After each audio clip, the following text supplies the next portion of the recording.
Assalamualaikum warahmatullahi wabarakatuh.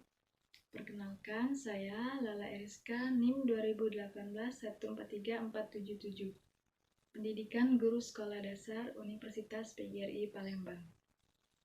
Di sini saya akan membahas tentang 4 keterampilan berbahasa, media pembelajaran, strategi pembelajaran, pendekatan pembelajaran, metode pembelajaran, dan teknik pembelajaran. Yang pertama, saya akan membahas 4 keterampilan berbahasa, yaitu menyimak, berbicara, membaca, dan menulis. Yang pertama, menyimak. Menyimak merupakan salah satu kegiatan berbahasa yang bersifat reseptif. Menyimak bukan hanya kegiatan mendengarkan saja, tapi juga memahami. Menyimak terbagi menjadi 2, yaitu menyimak interaktif dan menyimak non-interaktif. Menyimak interaktif yaitu terjadi dalam percakapan secara langsung, seperti berbicara lewat telepon dan sejenisnya. Dan menyimak non-interaktif yaitu seperti mendengarkan radio, TV, film, ceramah, atau khutbah, dan lain sebagainya. Yang kedua adalah keterampilan berbicara. Keterampilan berbicara adalah suatu penyampaian atau maksud isi hati seseorang kepada orang lain dengan menggunakan bahasa lisan agar mudah dipahami oleh orang lain. Yang ketiga adalah keterampilan membaca. Keterampilan membaca dapat dikembangkan secara tersendiri, terpisah dari keterampilan menyimak dan keterampilan berbicara. Contoh dari keterampilan membaca yaitu adalah membaca koran, membaca majalah, membaca, dan lain sebagainya. Yang terakhir, keterampilan menulis. Keterampilan menulis adalah salah satu keterampilan berbahasa yang paling rumit di antara keterampilan berbahasa lainnya. Keterampilan menulis bukan hanya sekedar merangkai kata-kata atau kalimat, melainkan pikiran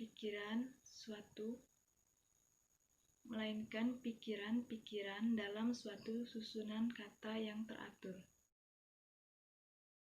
Selanjutnya, teknik pembelajaran. Teknik pembelajaran adalah suatu cara atau taktik yang digunakan oleh guru untuk menyampaikan bahan ajar kepada peserta didik untuk mencapai tujuan pembelajaran yang maksimal. Teknik pembelajaran terbagi ke dalam beberapa macam, yaitu salah satunya teknik inquiry. Teknik inquiry adalah teknik pengajaran di mana guru menyuruh siswa untuk meneliti suatu masalah. Selanjutnya, teknik eksperimen, di mana teknik ini menyuruh siswa atau mengajak siswa untuk beruji coba atau melakukan pengamatan, meneliti, dan kemudian disampaikan secara langsung di depan kelas dan dievaluasi oleh guru. Pendekatan pembelajaran adalah cara yang digunakan pendidik untuk menciptakan lingkungan pembelajaran yang memungkinkan terjadinya proses pembelajaran. Pendekatan terbagi menjadi beberapa jenis, yaitu salah satunya pendekatan induktif. Pendekatan induktif adalah pengambilan kesimpulan yang dari umum ke yang khusus. Pendekatan deduktif adalah pendekatan dari yang teori-teori menuju pendekatan penerapan teori.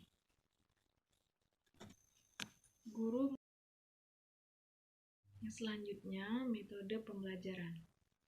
Metode pembelajaran adalah suatu proses penyampaian materi pendidik kepada peserta didik yang dilakukan secara sistematis dan teratur yang dilakukan oleh guru atau tenaga pendidik.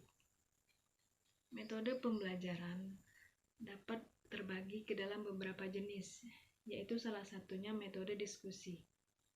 Metode diskusi adalah kegiatan kelompok yang digunakan untuk memecahkan suatu masalah agar mendapat pengertian yang lebih jelas lagi. Kemudian, metode ceramah adalah metode yang digunakan guru untuk menyampaikan materi secara langsung. Metode ini sangat cocok digunakan yang pendengarnya cukup besar. Selanjutnya, media pembelajaran. Media pembelajaran adalah alat bantu guru untuk mempermudah mengajar di dalam proses pembelajaran, agar tercapainya tujuan pembelajaran yang sudah dirumuskan. Media pembelajaran yang dapat digunakan dalam proses pembelajaran yaitu salah satunya media visual gambar, di mana media visual gambar ini berbentuk gambar secara langsung agar memudahkan siswa untuk melihat media secara jelas dan secara langsung. Kemudian media selanjutnya yaitu media audiovisual, di mana guru menjelaskan media yang berbentuk video dan gambar beserta suara agar siswa bisa melihat secara langsung dan sekaligus mendengarkan media tersebut. Dan yang terakhir adalah strategi pembelajaran. Strategi pembelajaran adalah suatu rencana dan cara yang akan digunakan oleh guru untuk mencapai langkah-langkah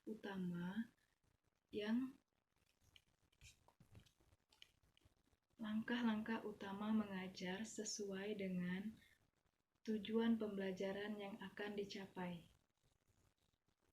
Strategi terbagi ke dalam beberapa macam, yaitu salah satunya adalah strategi penetapan kooperatif. Strategi pembelajaran kooperatif adalah suatu rencana kegiatan atau rangkaian kegiatan yang digunakan oleh siswa. Rangkaian kegiatan pembelajaran yang dilakukan oleh siswa dalam beberapa kelompok-kelompok tertentu untuk mencapai suatu tujuan pembelajaran yang telah dirumuskan. Sekian pemaparan materi dari saya. Akhir kata, wabillahi taufiq wal hidayah. Wassalamualaikum warahmatullahi wabarakatuh.